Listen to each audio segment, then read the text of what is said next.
Thank you. Linda, thank you for hosting this. It's a beautiful space, very loud mic. I am the youngest child, and so I speak loudly of a big Irish family. So for that, I apologize. I want to thank ARCS and C2ST, and I want to thank all of you. In thinking about how to frame this talk, I thought, well, I don't want to be the preacher, because you guys definitely are the choir. It is cold. It is April. It is Wednesday. And yet you're here. And it snowed this morning. So you guys all probably got it when I talked about making science a verb. But what I'd like to do is divide our talk into two parts. One, science at Shedd, and then science in society. And I would like to correct Sarah. I will not take a few questions. I hope to take many questions. And I will also repeat the questions. One, so that we can get it, and also two, that I can stall and think about the answer. And so we'll do science at Shedd, a little about behind the scenes work that you might not see when you think about coming to the aquarium, and the aquarium as an amazing visit, but not as a science engine.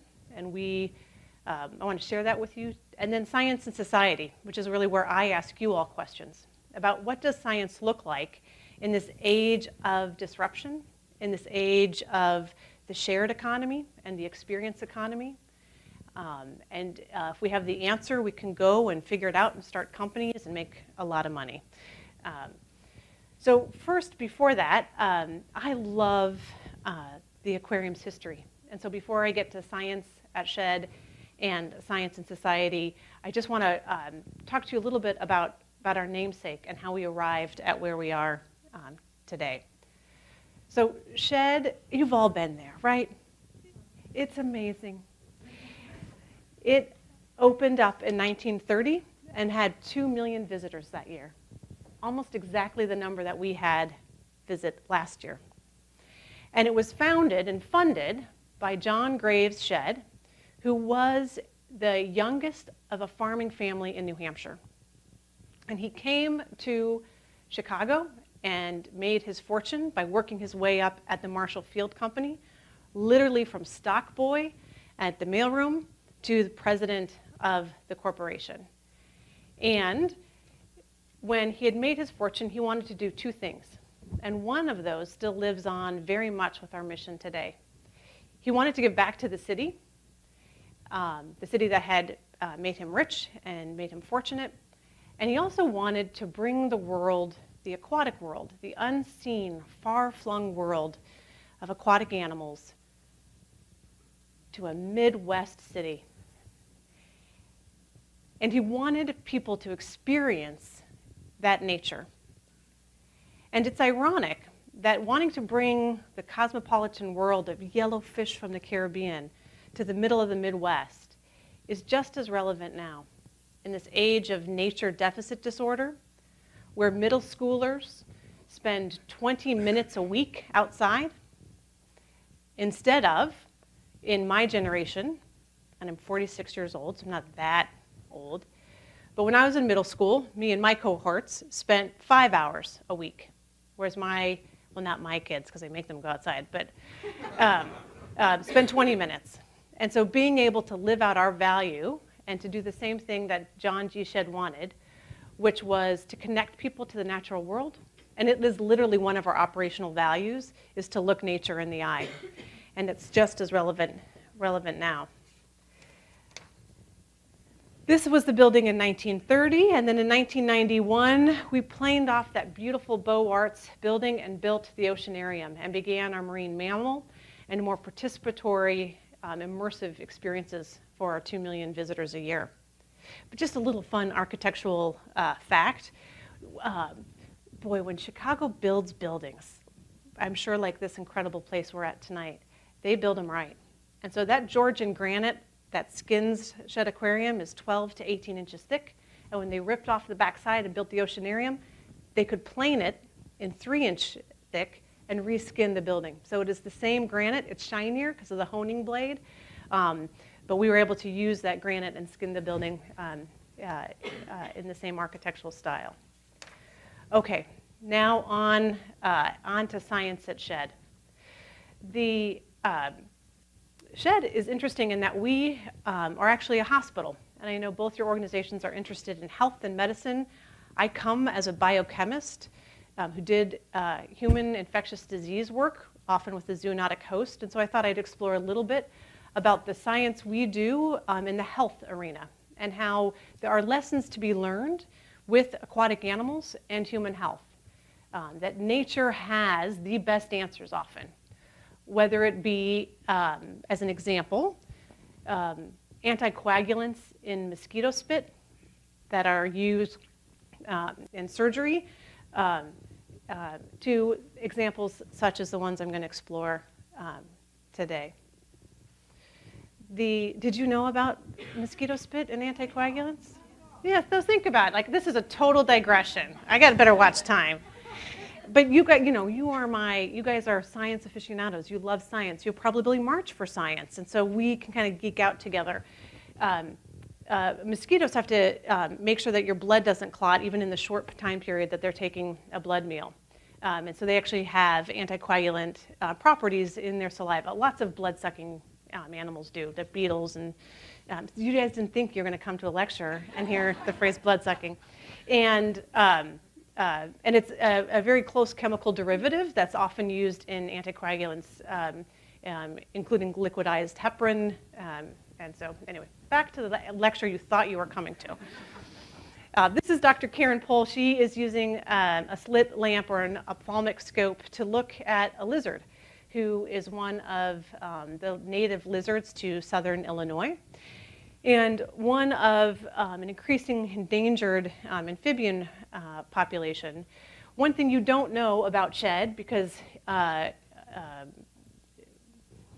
haven't told you maybe enough, is that Shedd Aquarium is host to lots of animals that are confiscated through Fish and Wildlife, often through O'Hare or through the Postal Service, through either illegal pet trades or uninformed tourists bringing home sort of a biological souvenir, or sometimes the illegal food industry. And so we get calls from Fish and Wildlife, and we bring those animals in and take care of them. This is our senior vet, Dr. Bill, who started his career, interestingly, as a military vet working with animal soldiers before he went into the zoo and aquarium world. And he is working on a female cow nose ray.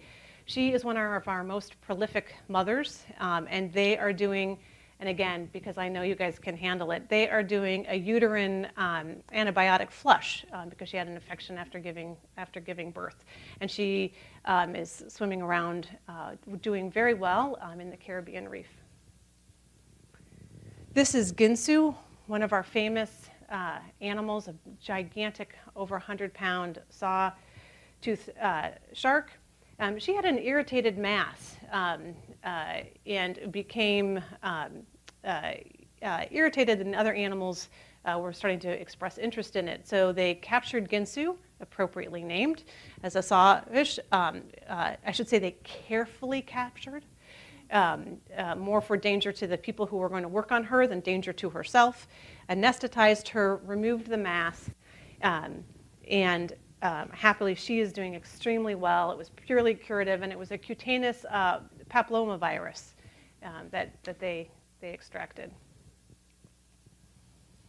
I think most of you know this animal. It's an amazing beluga who is presenting his mouth or her mouth, not sure which, to one of our senior trainers, Megan. And what's interesting about belugas and belugas in human care, and it's important to look at their teeth. They don't have chewing teeth. They have grabbing and shredding teeth. They don't masticate their food. They swallow it whole. Terrible, terrible manners. They have stomachs like cows. They're multi-chambered stomachs. But with belugas in zoos and aquariums, what we can do is monitor during their different life cycles, gestation, geriatric, high activity times, their caloric requirements and their hydration requirements. And then you can extrapolate that to belugas in the wild, particularly secluded beluga populations, like the Cook Inlet in Alaska, or the St. Lawrence Seaway over on the Atlantic side, just north of us, and do population modeling. Because belugas in human care, we know what their caloric requirements are, and you can model that with what the fish food population for the belugas are, and do they have adequate food supply within their food chain.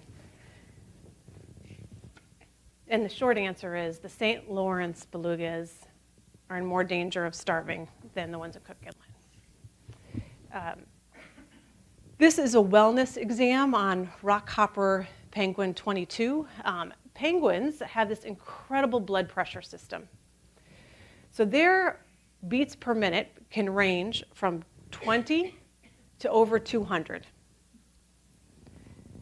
They have this ability, it's called bradycardia, to reduce their beats per minute during deep dive times to lower their amount of oxygen intake and then restore it at 200 beats per minute immediately after a deep dive. And their resting heart rates, probably right now, is about 60 to 70, similar to ours. And in looking at their vessels of how you can have, without passing out or having a heart attack, such acute changes in 20 beats per minute up to 200 in a short time period.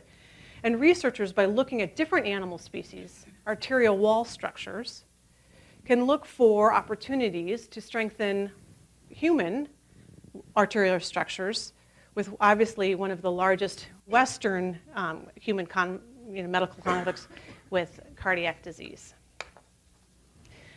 That's some of the stories of the animals and the procedures that we do on them that you don't see when you come and you see our exhibits. But we are also about water, not just water animals. And I'll expose sort of my inner chemist by talking a little bit about the aquarium's water, because it is also becoming a rapidly emerging science story for us. So back in the day, we shipped water. We needed to import with 20 rail cars called the Nautilus, which we owned, back in 1930, 1 million gallons of salt water from the Florida Keys to open up the aquarium. And well into the 60s, we still shipped water. We had 5 cars loading up, 5 cars dropping off, some going north, some going south. And then synthetic or dry salt water came into existence. And so we make our own salt water. Literally, you just add water to something called Instant Ocean.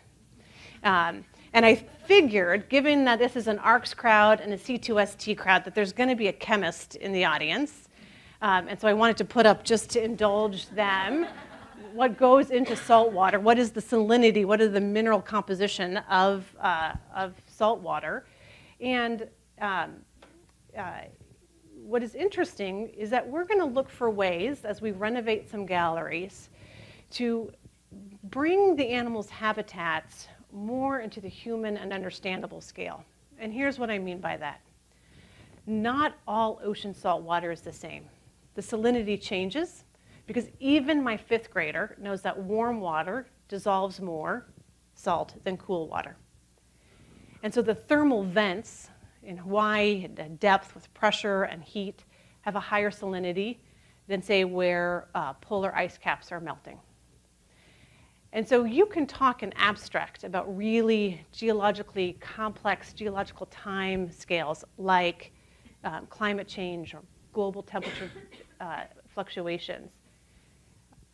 But you can also then sit down with all age groups at a dinner table with a bunch of shot glasses. And they're full of salt water. So it can be any age. And let's taste the oceans at different places, and let's talk about the salinity, because the peril for animals is not only ocean acidification and temperature, but the entire salinity that they are experiencing, because as temperatures rise, salinity and currents change that are driven by these minerals.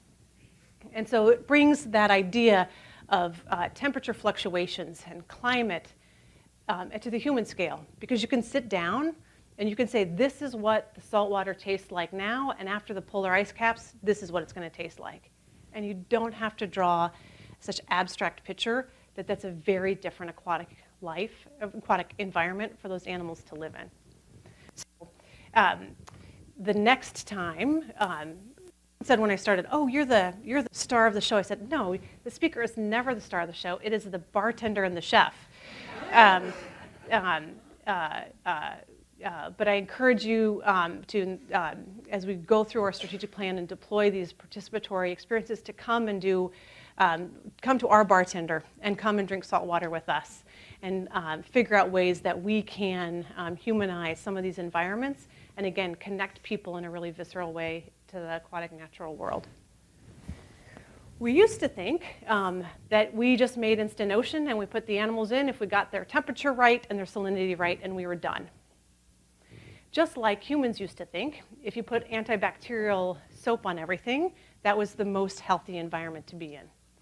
And it turns out that the microbiota, the probiotics, prebiotics, microbiome, that live on our skin, that help us digest our food and combat bad bacteria, and even perhaps support some neurological functions, also live in the aquatic world.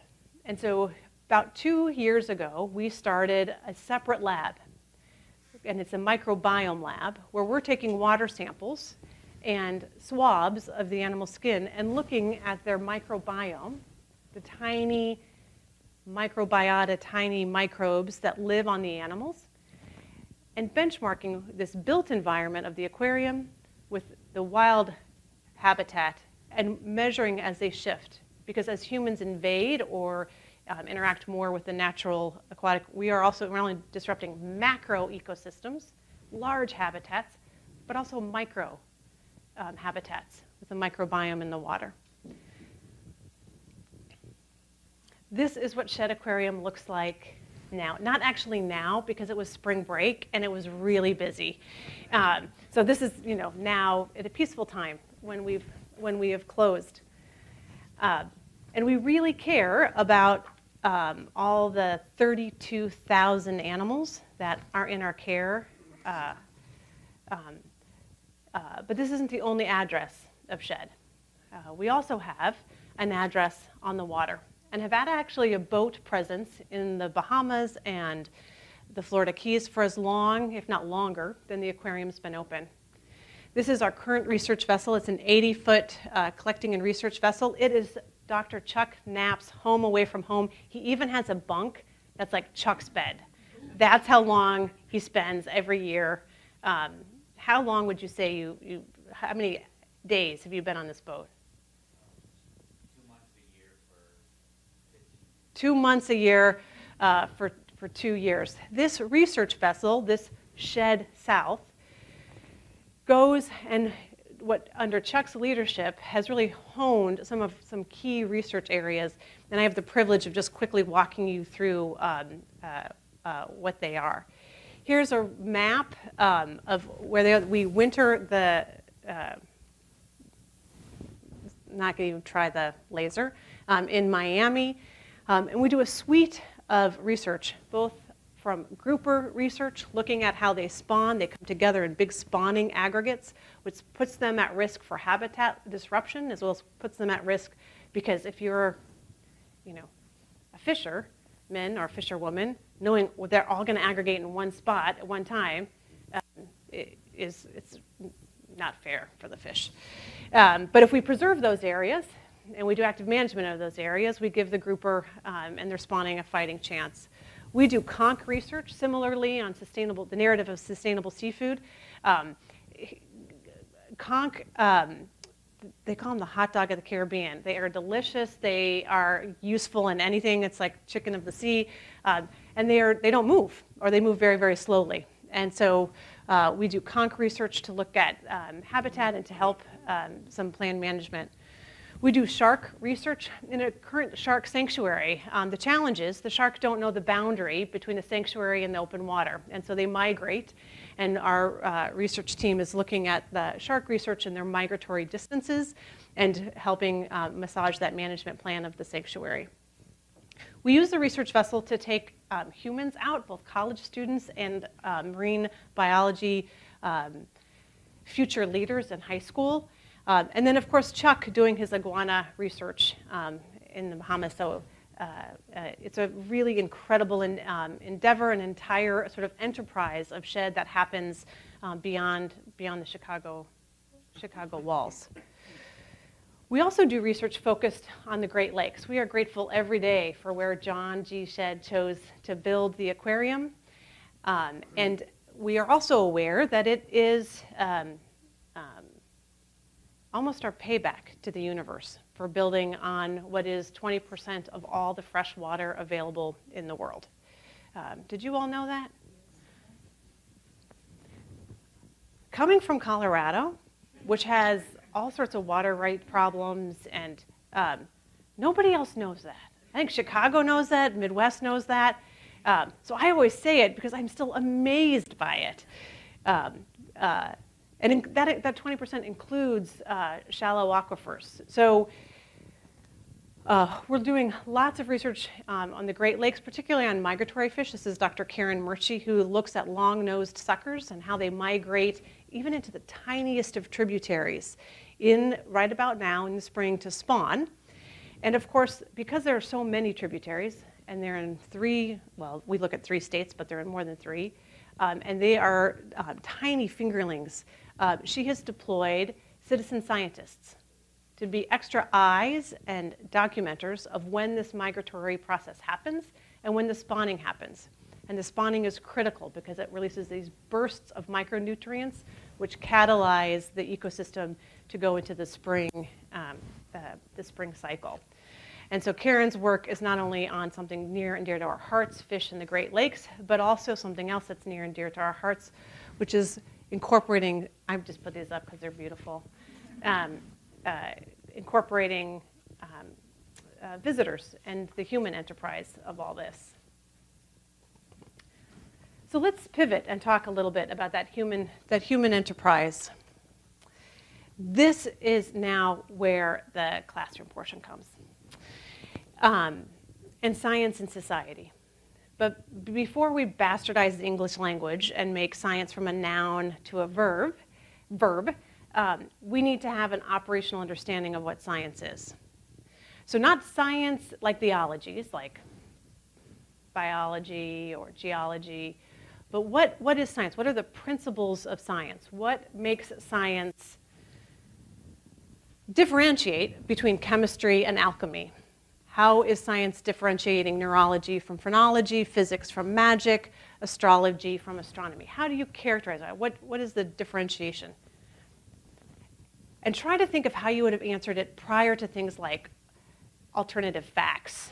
And try to think of how you would define this 2 years ago.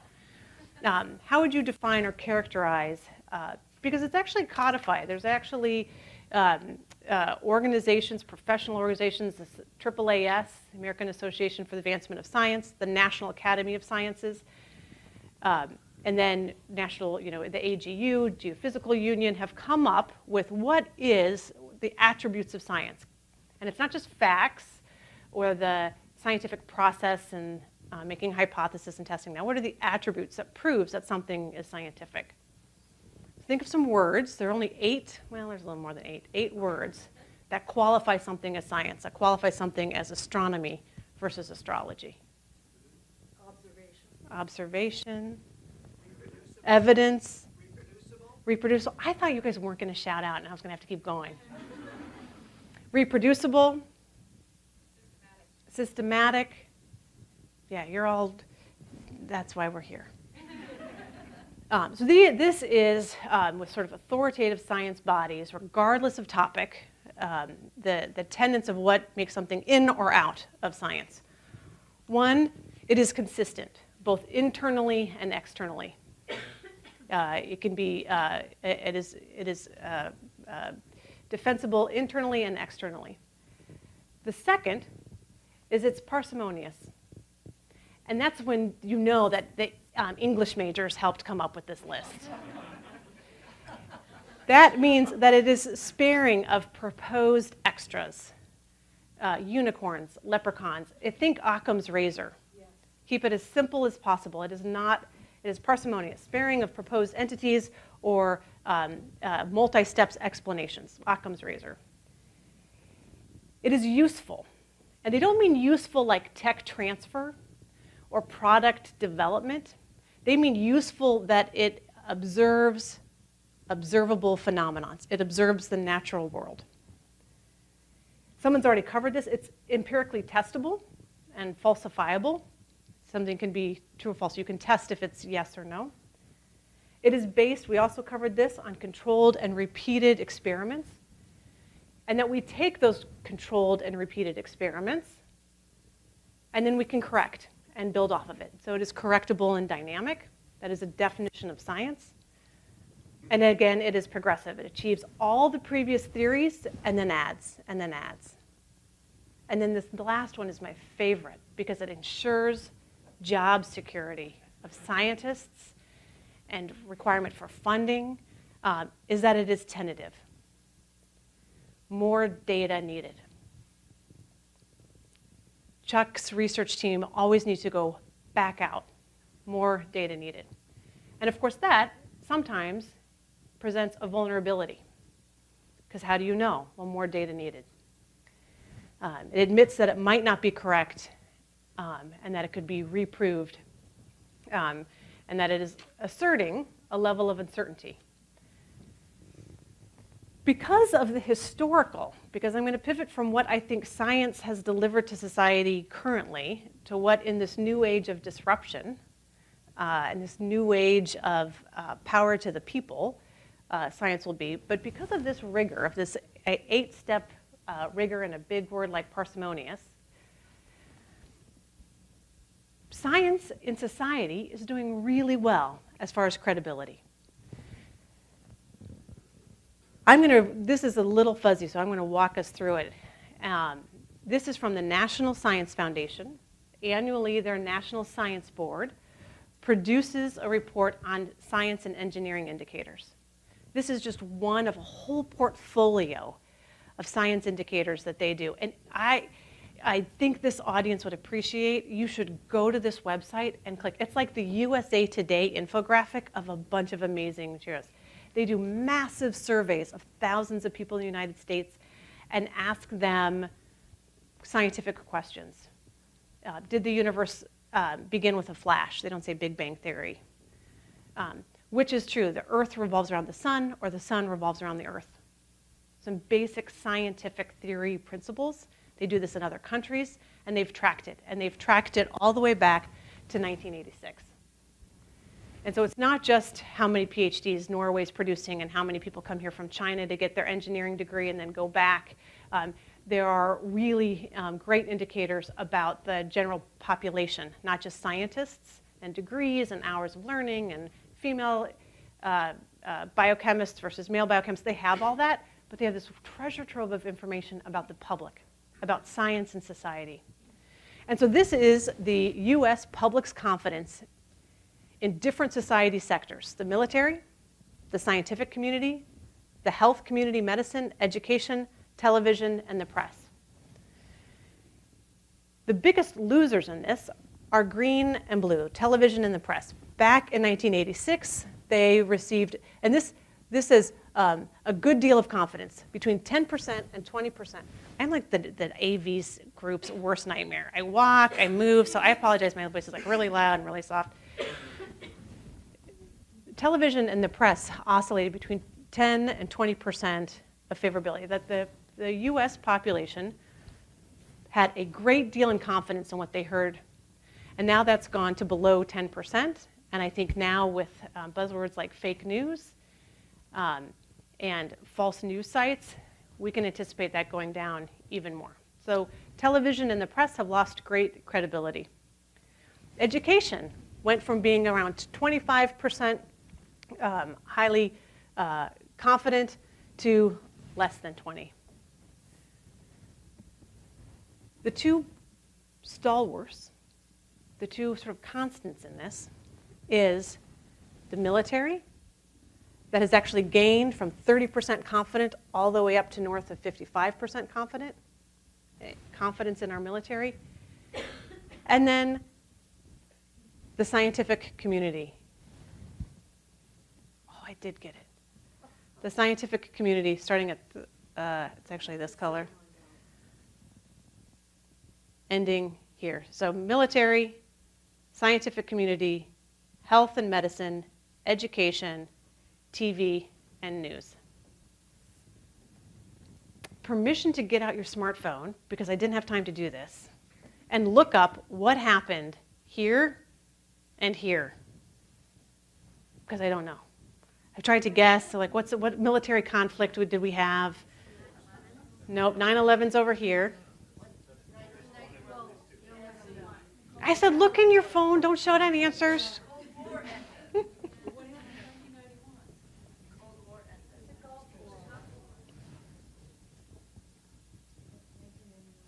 Yeah, not a history major. But it's interesting, right? And so here's my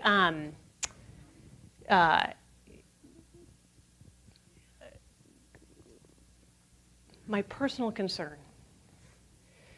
That if you think of science as an enterprise, just as a contributor to society, as an enterprise, almost like a commodity, and you look at what has happened to other commodities, it's very different. The visitors that came here didn't get there by a shared divvy bike, didn't spend the night as a tourist in this place via Airbnb, owned their music and didn't stream it off Spotify,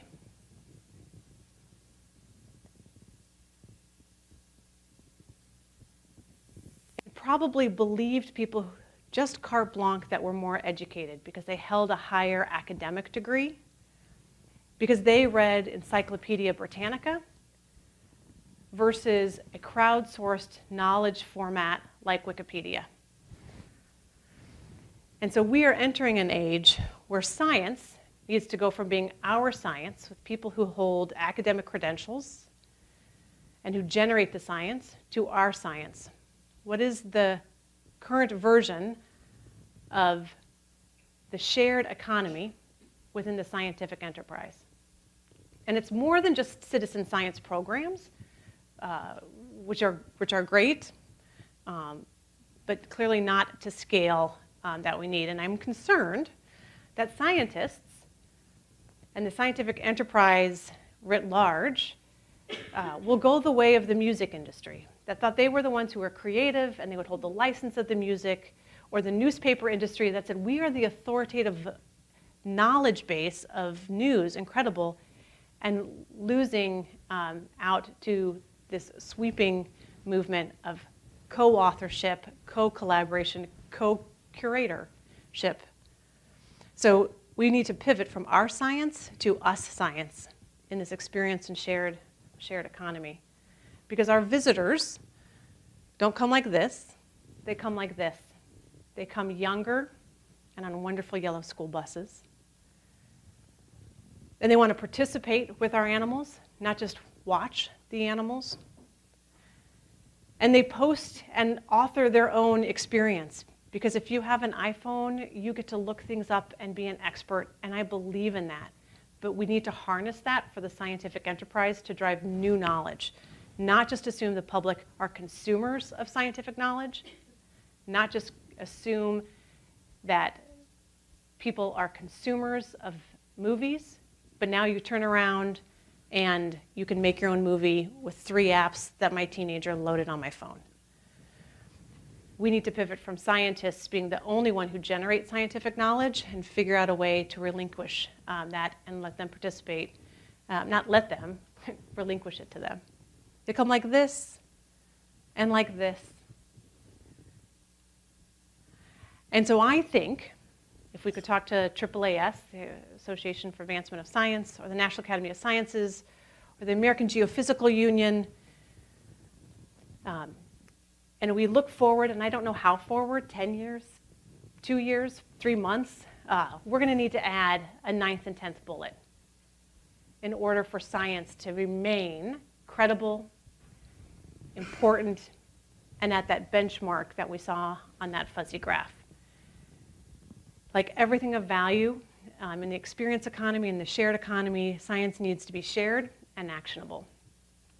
Or else it becomes, well, why would I trust you just because you have a degree? I haven't done it for myself. I haven't seen it for myself. I haven't generated it myself. And then so what? What am I supposed to do with it? This is just kind of my straw man. But benchmarking science in the way of many, many industries, whether it be the rental car industry, the hotel industry, the movie industry, the gaming industry, the formal education that thought that sage on a stage, very much like I'm acting now, would give way to massive online courses or MOOCs. So I wanted us to explore that in the question and answer period, where I will ask you questions and you will answer of what does this look like? What does science look like in the age of an experience economy and a shared economy? And then what does conservation look like as well? Because that is, in our worldview, the usefulness and the actionable part of the science that we do. It is conservation, harnessing the knowledge of our researchers, the passion of our visitors, and saving our blue planet. Because John G. Shedd wanted to give his people a sense of place. And we want to give people a sense of place too. And it just so happens that that sense of place is Earth. All of Earth. It is our only home. And we know less about our oceans than we do about the surface of Mars. And yet it is our pantry, it is our playground, it is our oxygen source. And I believe we can fix it. So with that, I can't thank you guys enough for including me, for coming on a cold Wednesday, for not going to the bar mid-lecture. I mean, there's so many things that went right right here. So with that, does anyone have any comments or any solutions? Okay, or questions?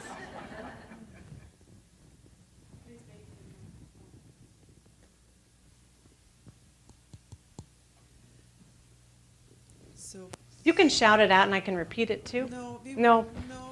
we want you to wait. I for did the not microphone. follow instructions. No. I don't like the microphone, but thank you. So in today's world, where fake news takes over everything, how do scientists actually persevere and go on every day when they get dismissed every day? I think the question is how, in the world and time of fake news, how do scientists go on every day? I think a lot of things are being dismissed frequently. I think we're seeing a movement of if everyone's an author, right, because everyone gets to author something, then everyone gets to be an editor. Everyone consumes things, so everyone's an editor. I mean, a marketer. I think, it's up to the individual. I think you have to keep on keeping on. I think you have to get better partners. I think this organization, this collective of collective, is really important. I think the opportunity for C2ST and ARCS, this is their first joint programming. I think that's something. So I think, not giving up, but also building coalitions. There is strength in coalitions, and it is not linear. It is logarithmic. And so that's what I tell myself, that and a good cup of coffee. I actually have two questions. I saw in the news that this belt of garbage is from California all the way to Japan in the Pacific. And now, a few days ago, I saw another picture of all this garbage in the Caribbean. These are international waters, so I don't know who would be responsible or even want to go out there and try to clean it up. Second question is, I just heard a couple days ago that they're saying do not use sea salt anymore because it is contaminated with tiny plastics. So I brought extra credit slides. So the peril of plastics in the oceans is very real. And when Chuck introduced me, he talked about the Our Ocean Conference. So years ago, Secretary of State John Kerry realized that while there was a Paris Climate Accord where countries would go in and make carbon pledges, and carbon compacts and say, I'm going to look you in the eye and we're going to reduce this much by this year in this way, or we're going to change our auto industry in this way, that they would come together and make binding but international pinky promises at the Paris Climate Accord, that there was nothing for the other huge carbon sequester in the oceans. And so he started this Our Oceans conference, where again, countries come in and make pledges about the commons. The air is the commons and the water are the commons. And pollution doesn't know geopolitical lines, and plastic certainly doesn't either. So the Our Oceans conference was about the health of oceans, and countries made pledges about sustainable fisheries and piracy, obviously a topic we don't think of a lot in the United States, and plastic, and the sourcing of plastic. As consumers, there's a lot we can do, because in this production of plastic, increasingly the vast majority is single-use plastic. And so if we can curb consumption as consumers, lots of it's from industry. And industry has single-use plastic as well. But as consumers, and as the population of the world tips, just simply curbing use and then moving towards what we do use, recycling, will help curb the influx. The challenge is the dumping of plastic has been going on for long enough that big plastic now has degraded into microplastic. And it's small enough that it looks, it is consumed like krill and can go into the food web and then onto our dinner plate, either through sea salt or through the fish we consume. So much so that, when, in not too distant future, like farm-raised fish was really bad, right? Like, no, don't do that. It was really toxic in the environment, kind of the phosphorus sequestering. Farm-raised fish now has actually been, because it's easier to monitor and track and regulate, has actually gotten much better from the environmental impact and also the human health impact, because it tends to be cleaner water systems that are going in to feed the fish. We all have plastic in our body right now. There's no doubt. It's just been around for far too long. And it goes down the food column. So we are terrestrial beings. We tend to think like on the horizon, or maybe like 3 feet deep or 6 feet deep in the cemetery. But the water systems are really deep, and that plastic goes all the way down the water column. At Shedd, we have done a campaign, Shed the Straw. We have over 100 restaurants that have, the amount of straws it's unbelievable. It's the most frequently found trash on beaches. There's 500 million straws. So basically, in the United States, we use 3 straws per person per day. I don't use any, so like someone's using 6. But 3 straws per person per day, and it's a perfect example. It's like the gateway drug of single-use plastic that you use for however long it takes to drink your lemonade. We have 100 restaurant partners now. That's like the most polite gong, but I don't think it's the gong. I think it's the grandfather clock. We have 100 restaurants saying that they won't do plastic straws. My PR team will not let me say it, but we have some sports team that is going to work on their stadium not to serve single-use plastic straws. And we've taken really to heart, too, how we run our business. So we see 2 million visitors a year. We sell plastic water bottles. We sell plastic soda. We make sure that of that's consumed, we have a 100% capture rate. We have an amazing individual who, if you recycle wrong, he goes through the trash. It's one of our staff to resort it. And of course, we're pivoting towards fountain drinks to do it. So we've even, those instant oceans, they used to come in plastic, wrapped in plastic. And it's inventory control, right? They're pallets, they would break, salt water or minerals go everywhere. And we've now told our vendor, they need to come in plastic. But pivot towards a plastic we can, one, recycle, and then don't wrap it in plastic wrap, because those pallets were huge. And so we're trying to be far more back end, just, let's walk the talk and do the talk and as far as food consumption, it will be a far bigger issue for my sons than I ever thought about it. We were worried about GMOs. We should be much more worried about plastic in our food supply. Is there anybody taking the garbage though that's floating around from California all the way to Tokyo?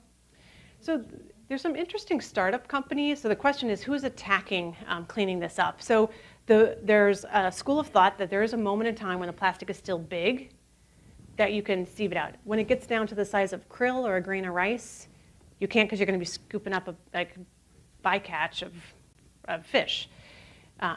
But when you think about it, plastic is a commodity. Like, there's energy in it, so you could harvest energy out of it. You can recycle it.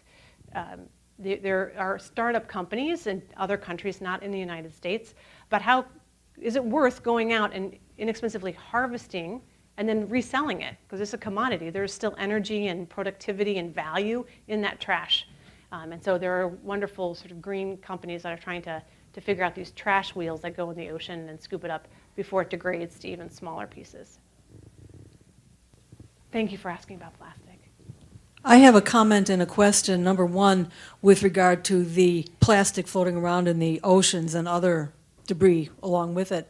After the tsunami, after the great earthquake in Japan, I thought, gee, all that debris out there, there should be flotillas going out there to gather up all that debris before it ends up hitting North America. Well, nobody did. I also suggested to some organization that there should be cruises for ecotourism to collect that stuff. Nothing's happened yet. That's my comment. The question is, do you know if any scientists even occasionally check the online comment boards after articles that have a science bent to them with an eye to seeing what's being said and maybe, posting their own comment with something educational? For example, after yesterday, I heard about the big crack in the ground in Western Kenya, and there's been a lot of online commenting about that. And there was one person who said catastrophes, that marks, the earth, the surface of the earth.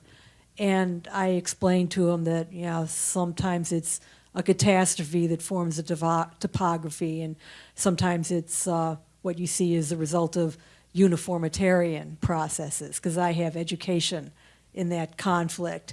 I do have a degree in geography, but I wonder, well, are there other people with science education who pay attention to that? I know that, I'm pretty sure that the politicians and pollsters don't look at those online comment boards, because I think there's a treasure trove of public opinion that's there. That's interesting. So maybe are you advocating that we catalyze scientists to post more, to react more, to make comments, sort of the, take a break from your bench or your product development or your lecture and go and author more, to be heard and to be more part of the conversation, since the conversation's happening on social media, and where are the scientists on social media? Well, it's not just social media, but websites that have articles online, and they still have comment boards, like Yahoo has places for people to comment. Yeah. There are a lot of websites that have articles that use discus. It's interesting that we are so indoctrinated as scientists that appropriately, right, you read, you digest, you reach out, there's this, you always respond when a scientist emails you, this sort of collegiality, you relinquish your data with open source data, and that, who are you to decide? Peer review will. A panel that will take 3 months and then say they need another 3 months. And social media is not, it's like a peer, singular, peer, immediate.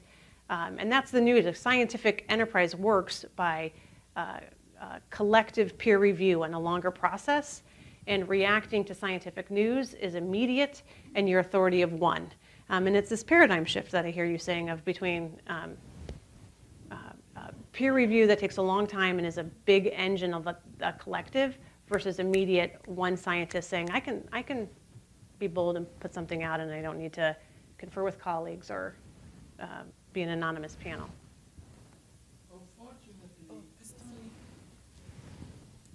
Unfortunately now in science there is online journals, and most of them online journals are not critically reviewed, so there is an enormous amount of garbage being published, sort of a pseudoscience. So the social media has some advantage, but has a major critical problem without science in general. It's that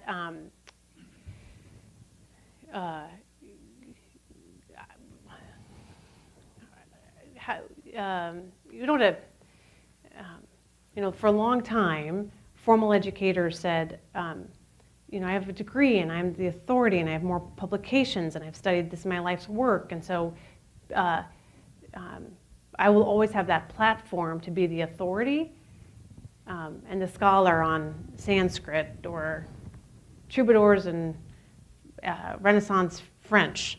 And now the whole world gets to author, right? You can self-deputize, you can spend 5 minutes and spin out a yarn, and then you too are a scholarly authority on French troubadours.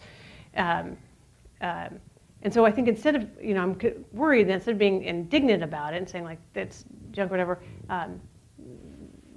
we have to play the game, not just say the game is bunk. And I don't mean indulge them or, but recognize it's a tie that we can't get back.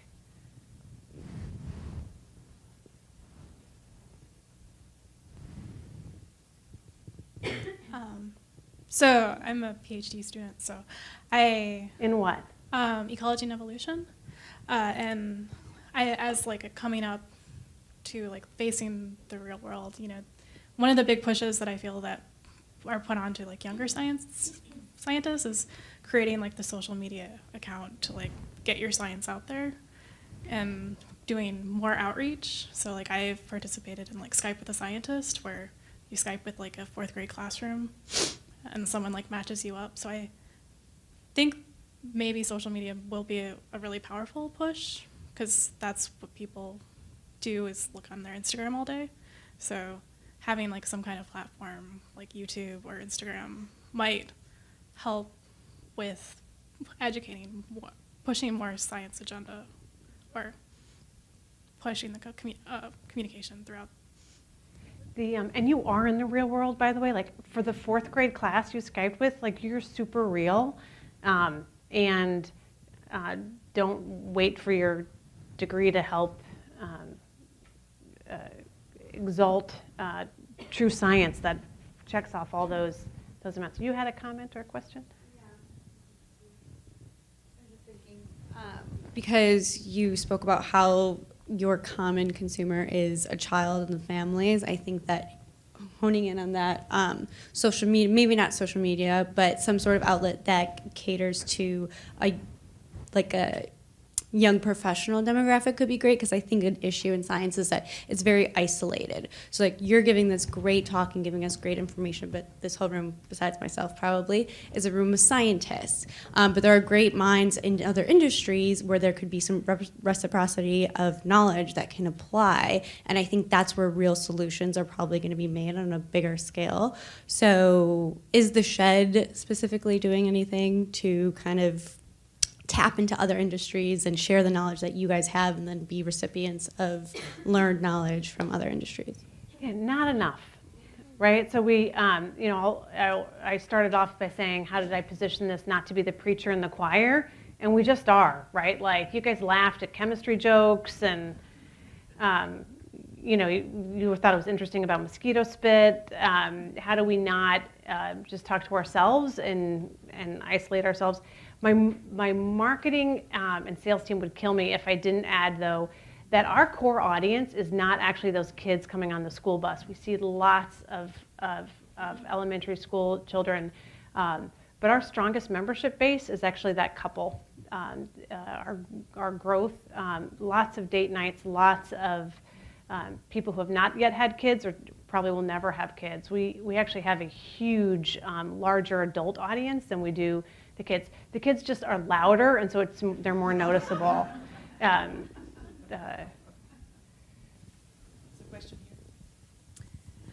More of a comment about this conversation. I think some of this is a mismatch in incentives for the scientists versus the public. So as a scientist, you are paid, well, you're paid to do your job, and that job includes peer review. So peer reviewing for an online journal, like you do your review, and then they want you to like keep going back and discussing it. Like, no, I already spent 8 hours reviewing this paper. I'm not going to keep going back for free, right? And the same thing with like participating in message boards and things. Like, that's my free time, and I have no incentive for my work to do that. And in fact, that's extremely time-consuming to do, right? So, and you may not be able to speak on behalf of your role, your professional role, in a venue like that. You might have to say, these are my own views, right, and have a disclaimer each time. So I think there's a huge place for organizations, to your point, like C2ST and Science Council and other public-serving institutions to connect, or organizations, not institutions, to connect scientists with the public in a way that meets everyone's needs in an efficient and parsimonious way. So true. When you think about it, you always reward what you want, right? Whether it be with your kids or your colleagues or yourself. And we do not reward academics. Like, you're not going to get tenure for being an awesome message board poster. Not going to get tenure. Not going to go from associate to full. The company's not going to get that IP that they needed and move it from stage 2 to stage 3 clinical trials. So perhaps we should embrace the capitalism and reward what society needs, and do part of tenure review, say, how many followers do you have for the lab on Instagram? Well, there are alt metrics now, so there is a movement toward that. But there's a lot Yes. I'm going to call him Linda because she's our host, and then we'll move back there. Linda, wait, here's the mic. I have a question about the law of the sea treaty. Where are we with it? The sea tree? Yeah, the law of the sea. Is it dead altogether? The law of the sea, like Yeah. the commons. I was like, I do not know what a sea tree is.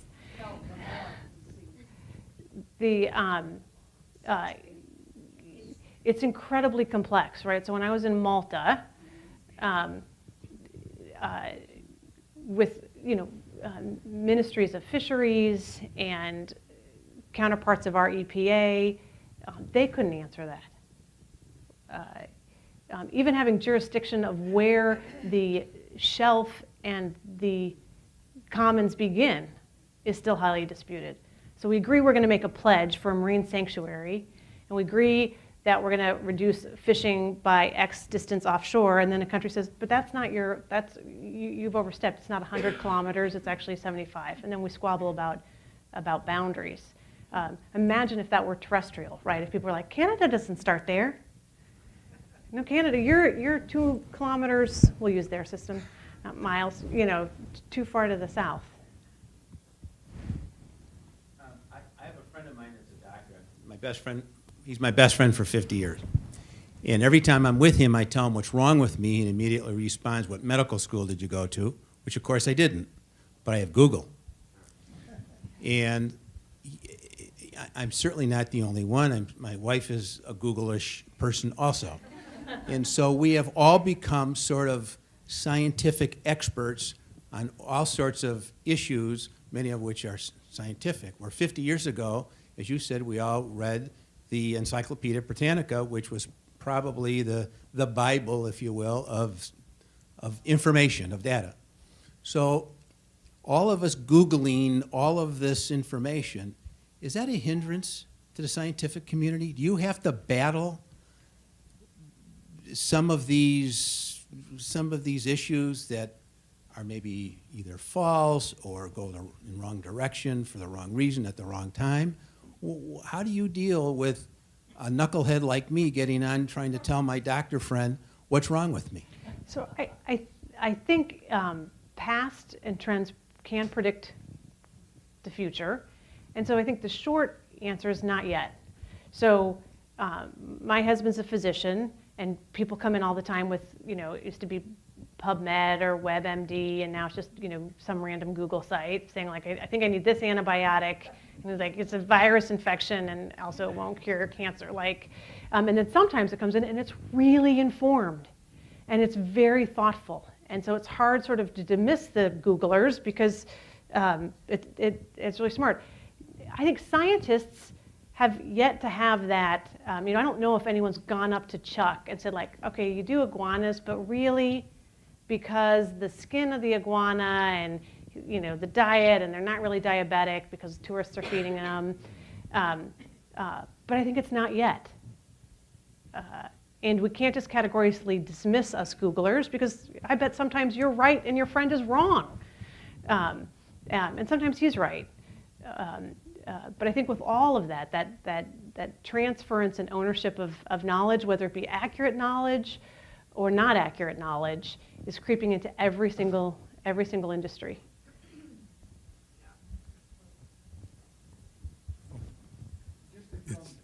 It's on? Oh, one second, just because Is he speaking? you have the okay, mic, so you have the power. I'm sorry. You're talking about the public sharing and actionable science and so on. Reminded me of many years ago in the 60s, Evelyn Hutchinson, the brilliant ecologist and polymath, talked about kids who in an earlier generation would take a junk car and fix it, could instead look at a part of the environment and fix it and so become active in that way. So we are seeing a lot of that sort of thing because it's easier to do a lot of very sophisticated science today. And that worries me too, because what is going to happen with CRISPR getting out and people can do all sorts of things. But if I can also diverge to a completely different question, many of you know, probably most of you know, that the Chicago City Science Fair that was held a couple of months ago this winter is the last time that will ever be held in the Museum of Science and Industry after 60, 70 years, something like that. And here we're talking about the public should be engaged. Kids should be engaged in science. And we have a mayor who has never, ever gone and attended any of the city science fairs.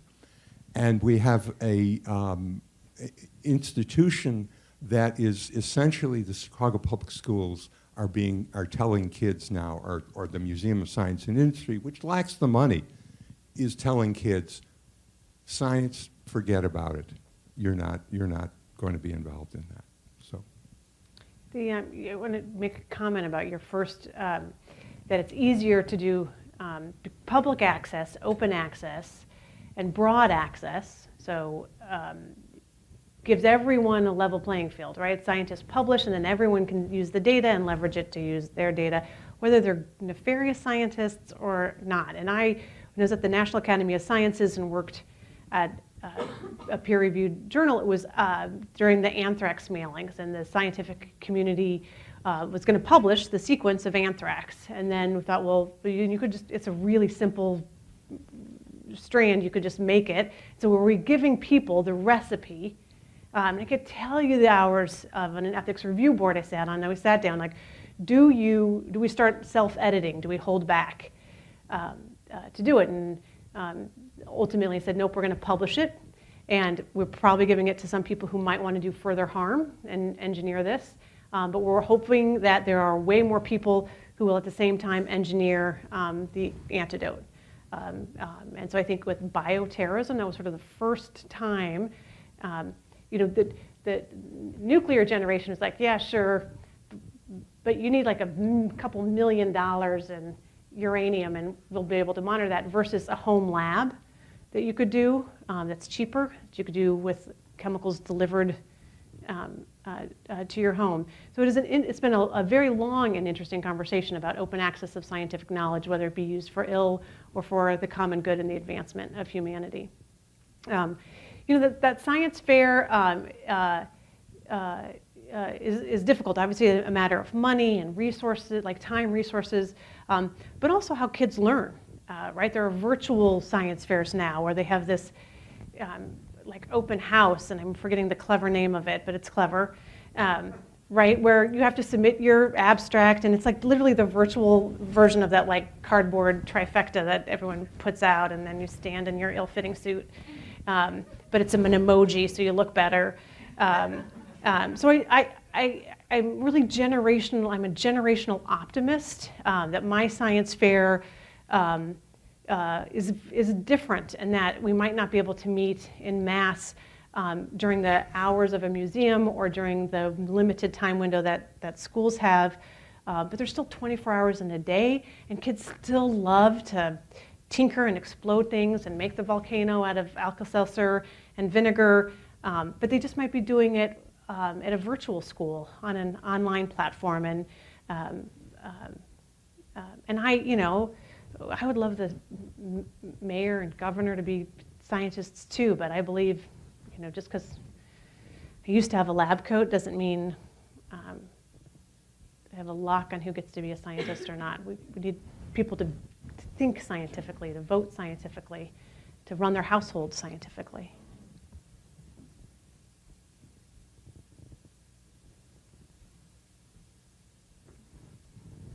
So on a lighter note, I love jazzing at the Shedd. Are you going to introduce anything over the winter that people can come in after hours, stay till 8 or 9, and just hang out with the fish? Yeah, so jazzing at the Shedd is it's really magic, right? Like it's science and art all blended together. Thank Navy Pier for free fireworks. Really incredible. And then what I really love that they did at the aquarium was embed, and I know C2ST does an amazing science pub series, so it's flattery by imitation,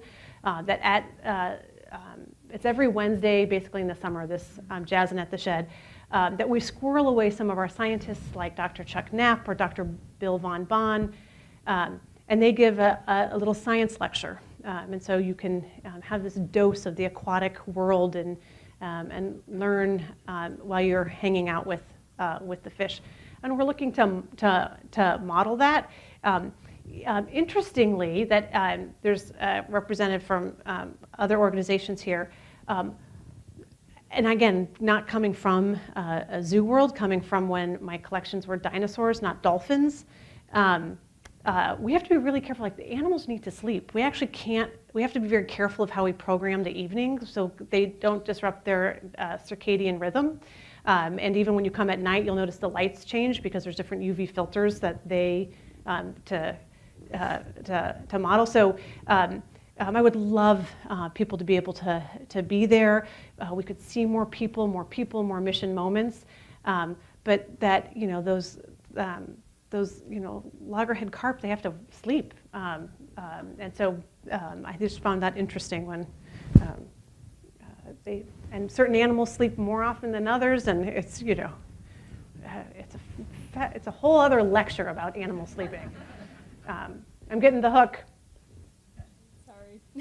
We can go on for a long time, but I would like to thank Dr. Bridget Coughlin for her wonderful lecture and